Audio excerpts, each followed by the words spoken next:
So I've been meaning to make this video for a little while now, but I just keep putting it off because there's been some camera announcements lately that I've been trying to cover.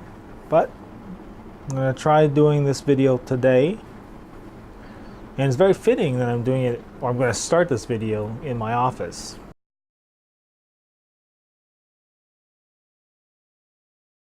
I think this is all I'm going to shoot in my office. I'm going to continue the rest of this later when I get home. Alright, I am back at home and we'll continue the rest of the video here. So I recently saw this video from the channel, the Crowley crew, and I'll link that video in the description below. But for those of you who aren't going to click on that video, I'll just briefly summarize it here.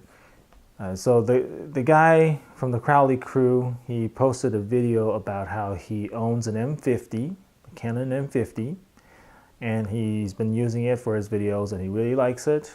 And you know, even though it's got its quirks and you know it's not a high-end camera, he's been very happy with the results, and he has no plans on upgrading it.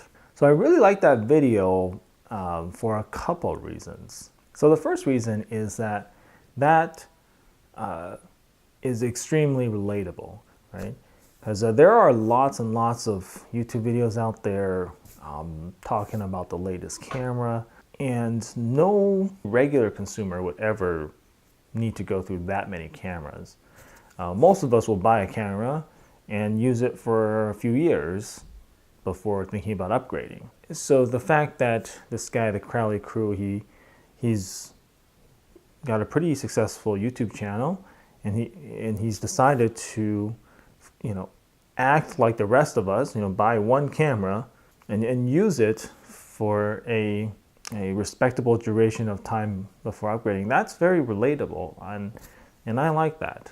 It's actually one of my original motivations for making videos and going on YouTube. So yeah, one of the reasons I wanted to start making videos was to talk about how to shoot videos on my Alpha 65, which is an even older camera than the M50. It's like 6 or 7 years old. And I wanted to show that you know, even though it is a very old camera, it doesn't have the same specs or features as modern day offerings.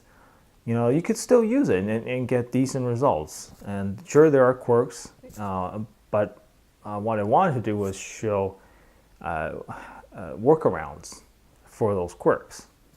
For example, I'm not going to get into too much detail here, but you know, the Alpha 65 suffers from rolling shutter, just like the latest and greatest Sony a6400.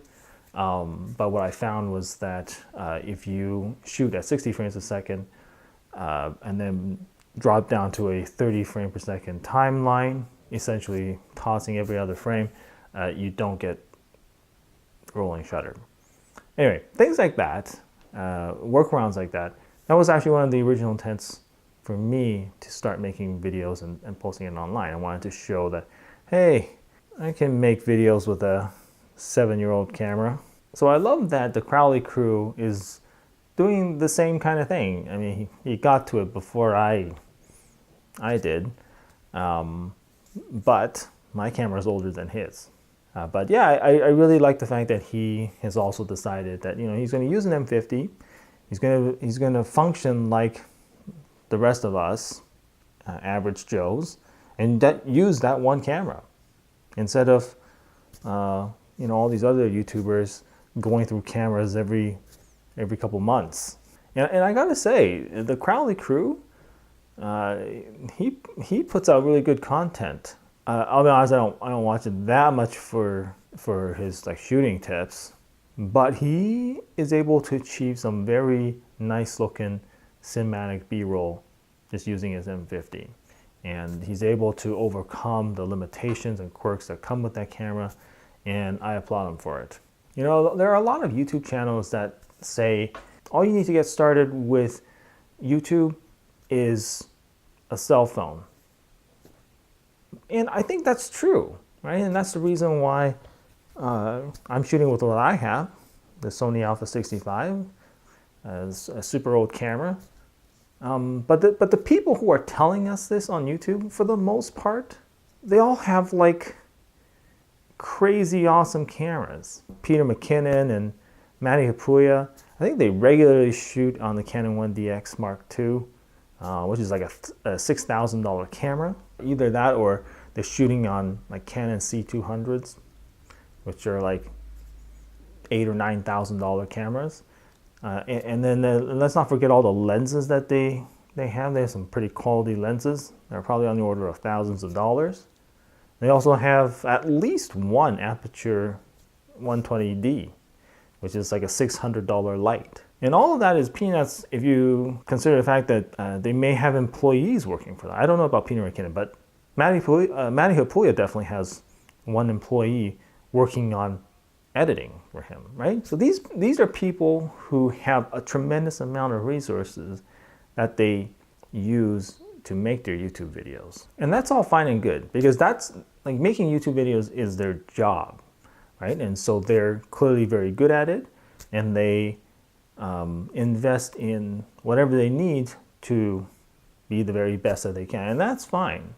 But when people like that are telling us to shoot with whatever we have, I think it sends a bit of a wrong message, because we look at their videos and it's shot so well. You got all this crazy, awesome looking cinematic B-roll. I think we're kind of led to believe, even though they don't say this, but we're kind of led to believe that we can achieve what they achieve using much, much less. And I don't think that's necessarily true. I think we can do a lot with just whatever camera we have, but to say that we can achieve that level of production, well, I don't think that is possible. So yeah, I think it's wonderful seeing the Crowley crew try and make really high quality videos using just his $600 camera, and I think he very often just uses his kit lens.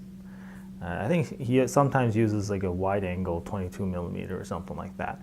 But he's able to achieve a lot with very little. And ultimately, I find that so much more inspiring. When I first tried making videos, I obviously watched a lot of Peter McKinnon and Matty Hapuya, and they inspired me to go out and shoot videos.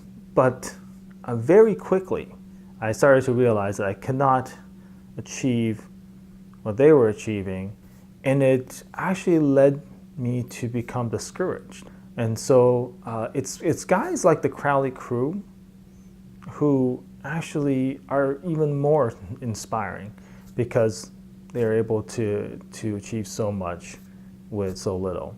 So after watching that video from the Crowley crew, I kind of got the boost that I needed to get back to shooting these videos. Another inspiration that I would be remiss to not mention is Camera Conspiracies. His videos are usually of fairly low production quality, but he is so entertaining. Casey is so entertaining that I became addicted to his videos. So it's very inspiring to me to see that you don't necessarily have to have great equipment, and the guy on Camera Conspiracies, Casey, for the most part, he just shoots on his Sony X3000, which is like a $300-400 action camera.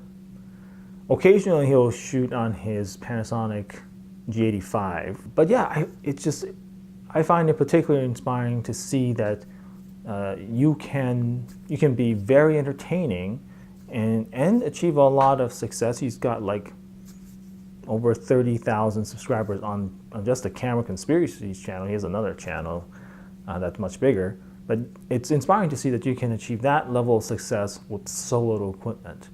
And he manages to do it simply by being a very entertaining presence on screen. All right, and finally, the second reason why I really like that video from the Crowley crew is because it was in that video that I found out that he was a cabinet installer. So I absolutely love that. I love that he's not a professional YouTuber.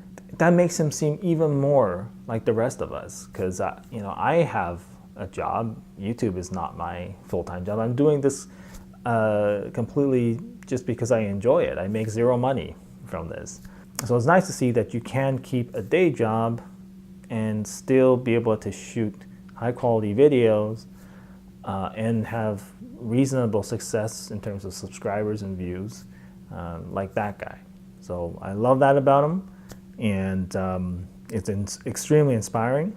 Again, in that way, he is even more inspiring to me than Peter McKinnon and Matty Hapoya. It may seem like I'm really trashing those two. I actually really like their stuff. They were like a major inspiration to me at the beginning. They really got me interested in shooting videos.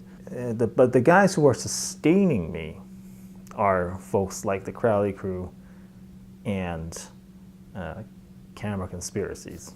So anyway, I think I'm going to end it here.